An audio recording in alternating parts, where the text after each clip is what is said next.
ঝাড়গ্রাম থেকে এক ব্যক্তিকে গ্রেপ্তার করা হয়েছে, এক যুবককে। ঝাড়গ্রাম মেডিকেলের কর্মী এই পরিচয় দিয়ে 10 লক্ষ টাকা লোন নিয়েছেন ব্যাংক থেকে, একটি রাষ্ট্রায়ত্ত ব্যাংক থেকে 10 লক্ষ টাকা লোন নিয়েছেন ভুয়ো পরিচয়পত্র দেখিয়ে। নিজেকে পরিচয় দিয়েছেন ঝাড়গ্রাম মেডিকেলের কর্মী বলে। মার্চের 5 তারিখ বিনপুর থানায় লিখিত অভিযোগ দায়ের করা হয়। এরপর ফোনের টাওয়ার লোকেশন দেখে তাকে পাকড়াও করা হয় এবং ওই যুবক পাটুলির বাসিন্দা অভিজিৎ সরকার। এরকম জালিয়াতি ধরা পড়ছে। লোন নিয়েছিল কারচুপি করে, ভুয়া আইডেন্টি প্রুফ জমা করে প্রায় 10 লাখ টাকার মতো লোন নিয়েছিল। গুরুত্বভাবে দিয়ে করে ওকে অ্যারেস্ট করেছেন দেখলাম।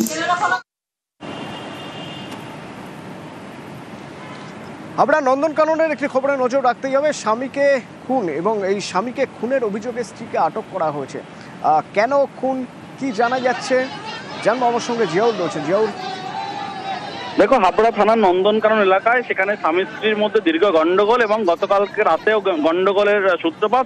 তারপর দুই স্বামী স্ত্রীর মধ্যে হাতাহাতি এবং পরবর্তীকালে অর্থাৎ ভারী বস্তু দিয়ে অর্থাৎ তার স্বামীকে আঘাত করে এবং তারপরেই ঘটনাস্থলে মৃত্যু হয়। কিন্তু এলাকার মানুষের দাবি যে অর্থাৎ স্ত্রীর যে দাবি, তিনি তার স্বামীকে মারেননি, অর্থাৎ সুগার ফল করে তার অবস্থা অবনতি হয়েছিল এবং হাসপাতালে নিয়ে গেলে মৃত্যু হয়। কিন্তু এ নিয়ে এলাকার মানুষজন বিক্ষোভ দেখায়। তার কারণ স্ত্রী তার স্বামীকে মারধর করা হয়েছে এবং স্বামীকে ভারী বস্তু দিয়ে আঘাত করা হয়েছে, তার ফলেই তার স্বামী মারা গেছে, এমনটাই কিন্তু অভিযোগ করছেন এলাকার মানুষজন। এবং এই স্ত্রীকে গ্রেপ্তার করতে হবে এই দাবিতেই তার বাড়ির সামনে বিক্ষোভ দেখায়। পরবর্তীকালে হাবড়া থানা পুলিশ গিয়ে সেই অভিযুক্ত স্ত্রীকে আটক করে নিয়ে যায়। কিন্তু দীর্ঘদিন যেটা অভিযোগ উঠছিল, দীর্ঘদিনের কিন্তু গন্ডগোল, কিন্তু স্ত্রীর বক্তব্য তিনি একজন পেশায় ইলেকট্রিক মিস্ত্রি, তিনি 7টা নাগাদ বাড়িতে ফেরে এবং তা নিয়েই সামান্য অশান্তি এবং তার থেকে তিনি পড়ে গিয়ে অসুস্থ হয়ে হাসপাতালে নিয়ে গেলে মৃত্যু হয়। কিন্তু এলাকার মানুষের দাবি যে তাকে মারা হয়েছে এবং খুন করা হয়েছে, এমনটা অভিযুক্ত হয়ে তার বাড়ির সামনে বিক্ষোভ দেখায়। পরবর্তীকালে হাবড়া থানা পুলিশ তাকে আটক করে নিয়ে যায়। অতনু,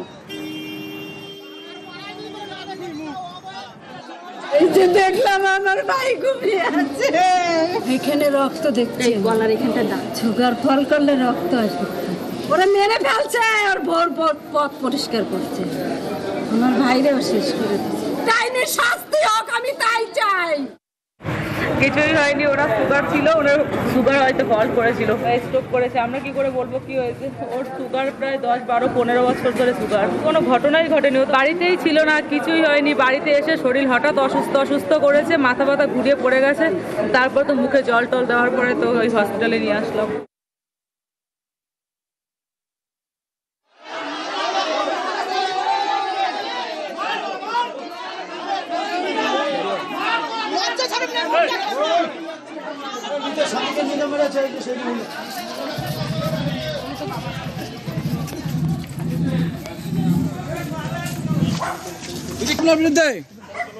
আপনার স্বামীকে মারার অভিযোগ আপনার বিরুদ্ধে উঠছে। দিদি ওদিকটা বসেন, ওদিকটা বসেন।